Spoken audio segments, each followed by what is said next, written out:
여러분, 부모님께 효도하면 뭐가 돌아올까요? 사랑이요? 감사요? 아니면 피 맺힌 배신일까요? 오늘 소개할 이야기는 듣는 순간 화가 치밀어 오르고 보는 순간 치가 떨릴 정도로 막장입니다. 재산 때문에 갈라진 가족, 욕심 때문에 무너진 형제들, 그리고 끝내 어머니의 목숨마저 앗아간 비극. 이건 현실에서 벌어진 이야기이고 막장이 아닌 이유 지금부터 함께 보시죠. 사연의 주인공은 89세의 강은옥 할머니. 그녀는 젊은 시절 아이들을 혼자 키우면서 남의 집 가정부를 합니다. 가정부를 하면서 아이네 키우기에는 경제적으로 너무 힘들었습니다. 그래서 강은옥 할머니는 가정부 일을 그만두고 시장에서 야채를 팔기도 하고 저녁에는 길거리에서 포장마차를 했습니다. 강은옥 할머니는 야채 장사와 포장마차를 하면서 돈을 벌어 작은 국밥집 식당을 운영하게 됩니다. 어린아이들을 키우면서 국밥집을 한다는 건 쉬운 일이 아니었습니다. 강은옥 할머니는 혼자서 아이넷을 키우면서 절약하고 또 절약해야만 했습니다. 다행히도 강은옥 할머니가 운영하는 식당이 잘 되어 형편이 조금씩 나아졌습니다. 세월이 흐르면서 할머니는 고생 끝에 스스로 사업을 일구고 사업을 확장하면서 부동산 투자를 해서 큰 돈을 벌었습니다. 무려 수백억에 달하는 건물과 땅을 남긴 입지전적인 인물이었습니다. 강은옥 할머니에겐 세 아들과 딸이 있었죠. 첫째 아들 도연 어릴 때부터 어머니 사업을 물려받겠다며 큰 소리쳤지만 실제로는 사업 수완도 없고 허세만 가득한 인물이었습니다. 둘째 아들 상훈 말재주는 있었지만 늘 노름과 투자 실패로 집안을 곤란하게 만들던 골칫거리. 셋째 아들 지훈. 다른 형제들과 달리 지훈은 어머니 곁을 지키며 병원에도 모시고 날마다 약을 챙기며 진짜 효도를 해왔습니다. 그리고 막내딸 지연.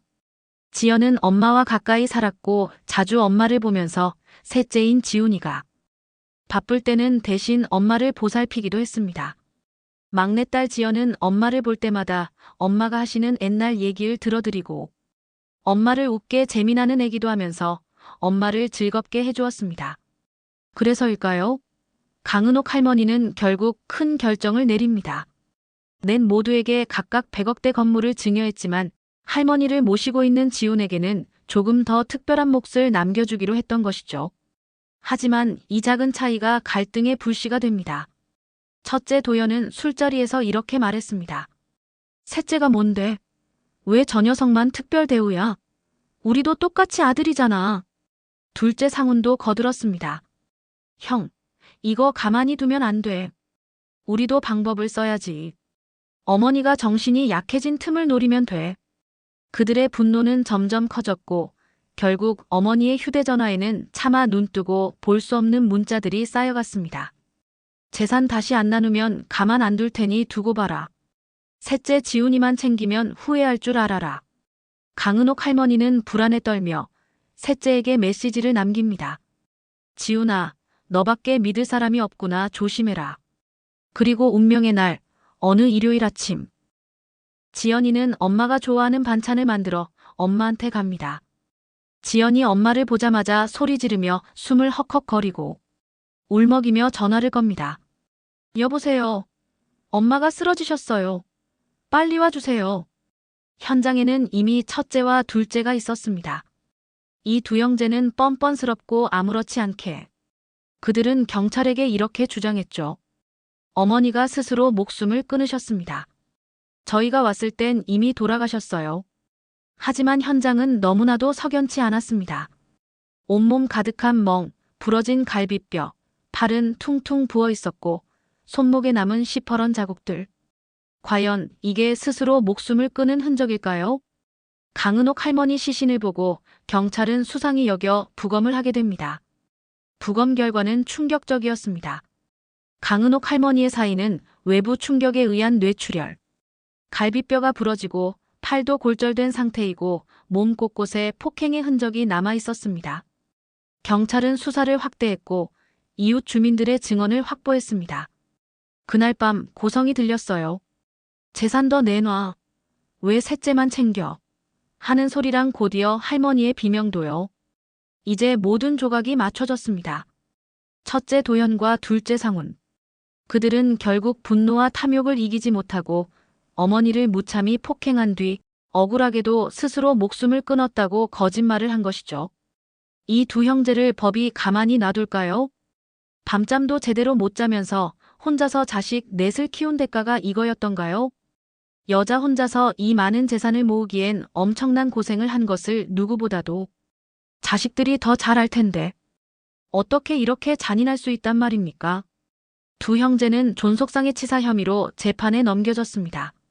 재판정은 국민적 분노로 들끓었습니다. 검찰은 이렇게 말했습니다. 피고인들은 이미 100억 상당의 재산을 각각 받았습니다.